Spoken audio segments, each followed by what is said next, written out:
Love you মিমি। আয়নায় নিজের মুখটাকে দেখেছিস? আমার সাথে প্রেম করতে এসেছিস?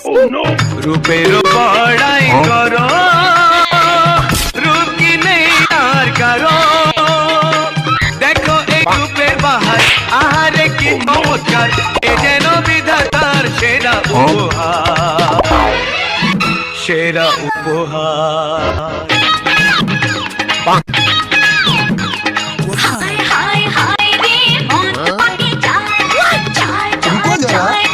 রূপ নিয়ে তোমার এত অহংকার মিমি, এই অ্যাসিড মেরে তোমার মুখ পুড়িয়ে এমন করে দেবো আয়নায় নিজের মুখ নিজেই দেখে ভয় পেয়ে যাবে।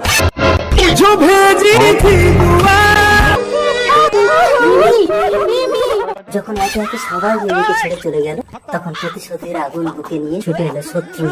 তুমি তুমি ওকে অ্যাসিড খাইয়ে দিলে। তোর আমি কি করেছিলাম রে? তুই আমার জীবনটাকে নষ্ট করে দিলি, তাই তোর শাস্তি মৃত্যু। জিন্দগি